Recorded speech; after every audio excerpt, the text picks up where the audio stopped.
Tonight, John Ankerberg presents What Goes On Behind the Closed Doors of the Masonic Lodge. In our prior program, a 32nd degree Mason met with a Christian scholar to find out whether or not Christianity and the Masonic Lodge were compatible. In that program, our Masonic guest said the ritual was the authoritative source for all Masons. But what is the ritual for the first 3 degrees of Masonry? What does it teach? Tonight, you will find out. Mr. Jack Harris, a former worshipful master from the state of Maryland, will reenact small parts of the ritual from the first 3 degrees and explain what he taught in the lodge. In Program 1, you will be introduced to the primary symbols in all Masonic lodges and watch how a candidate is received upon his being initiated into the entered apprentice degree of Masonry. In Program 2, the former worshipful master will explain to us the meaning of the 3 great lights and 3 lesser lights of Masonry. In Program 3, what is the significance of the working tools of Masonry? What is the meaning of the white apron and the rough ashlar and the perfect ashlar? In Program 4, how binding is the obligation taken by any candidate initiated into the first 3 degrees of Masonry? In Program 5, you will see the actual ceremony used at a Masonic funeral. In Program 6, both sides will comment on whether Masonry is a religion, whether or not it promises eternal life in the celestial lodge above, what a Mason must do in this life, and whether Masonry holds the Bible's teachings to be authoritative.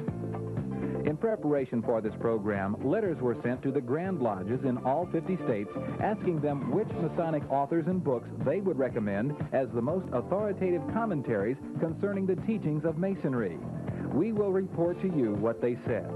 Then we will compare the commentary of their recommended authors with some of the teachings of biblical Christianity to answer the question, is Christianity compatible with the teachings of the Masonic Lodge? Please stay tuned. Welcome to the John Ankerberg Show. Tonight, we begin a follow-up program to a previous series that we did entitled Christianity and the Masonic Lodge, Are They Compatible? We received quite a bit of response from that program. And tonight we want to continue. As our custom is, we allow the other side to present their own position. So tonight and in the weeks to come, you will hear excerpts from our previous program with our guest, Mr. Bill Mankin, a 32nd degree Mason. You'll hear additional information from a former worshipful master of the lodge. But to set the setting tonight, let's go back to the previous series where I asked 2 questions of Mr. Bill Mankin concerning the Masonic Lodge. First, is Masonry a religion? Please listen to what he said. There are many good things with the lodge in terms of what Walter just mentioned, the hospitals and so on, the different functions, the charities, and I think that there's no argument on that. We never argue with people on things that are right, but the discussion comes around. Let me see if I can frame it for you. And that is that it's not a religion. More than that, it's not a religion. It offers no system of salvation. And I'm going to have to read from this certain point because this is very, very important and something that you should realize because we have none of the marks of a religion. Okay, let her go. Right. We have no creed, no confession of faith in a doctrinal statement. We have no theology. We have no ritual of worship. We have no symbols that are religious in the sense of symbols found in a church or a synagogue. Our symbols are related to the development of character, of the relationship of man to man. They are working tools to be used in the building of life. Okay. These working tools have been used from time immemorial to build buildings. Okay. And all we are saying is that if you as an individual adopt the principles represented, and we'll get into some of that symbolism later on, that you will be a better person. Not that you're going to go to heaven. The second question, if anyone is going to investigate the teachings of the Masonic Lodge, who or what is the authority that we should listen to? Again, please listen to what he said. The authoritative source for Masonry is the ritual. The ritual, what happens in the lodge, what goes on. All right, so there are some basic things then that are universal to Masonry. Yes. And that you would agree with and that all Masons would agree with. Yes. Okay, now we have established that there is a basic foundation upon which all Masonry rests, all right? Mm-hmm. Tonight, I thought that you might like to see what goes on behind closed doors in a Masonic Lodge room. And we're actually going to recreate for you some of the ceremony, the ritual, in the Blue Lodge, the first 3 degrees of Masonry. Why? Well, you just heard Mr. Bill Mencken, a 32nd degree Mason, explain to you that he thought that Masonry cannot be considered a religion. Why? Because it has no creed, it has no theology, it has no plan of salvation.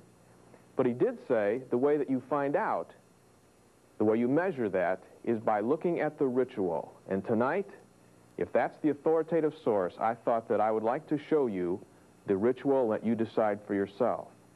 Now, we needed to have somebody that was knowledgeable, somebody that would be considered knowledgeable by Masons across the country. Who could be more knowledgeable than a worshipful master of the lodge?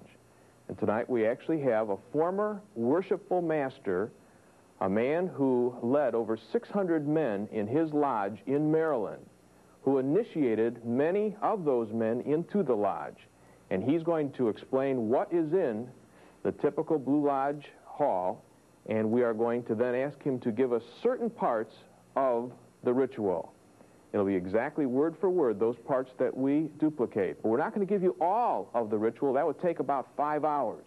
But the parts that we give to you, you will find are word for word what is in most of the lodges across the country. Our guest tonight is Mr. Jack Harris. And Jack, I would like for you to explain to us what we see here. What is the big G above this chair, and what is that chair, and what are these other chairs? John, first of all, the chair of the Worshipful Master is situated in the east. It is the place of authority in the Masonic Blue Lodge.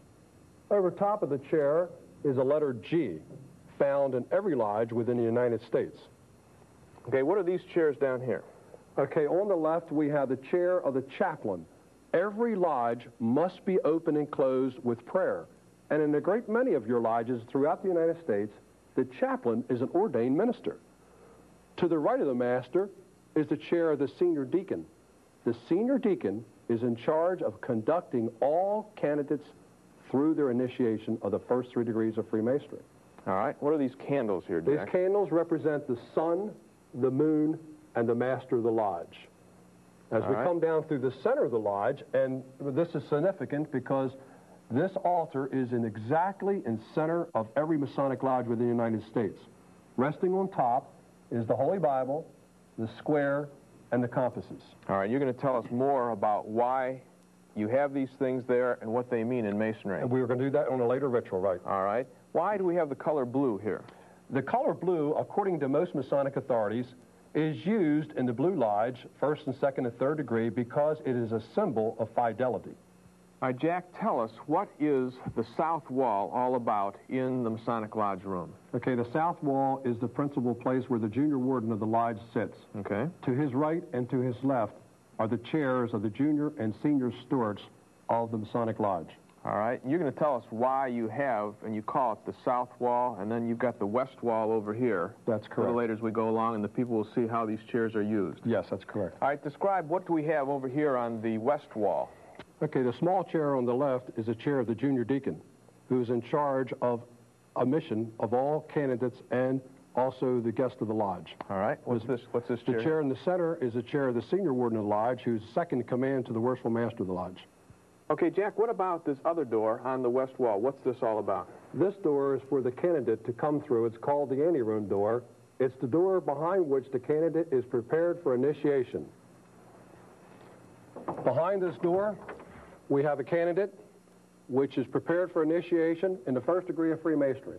We will explain to you at a later time exactly why he is dressed the way he is. Okay. All right, so now what we're going to do is we're going to actually begin the 1st degree of Masonry and take you through, again, some of the key parts in the actual ritual as it happens in the Blue Lodge. Tonight, we're going to bring you into an actual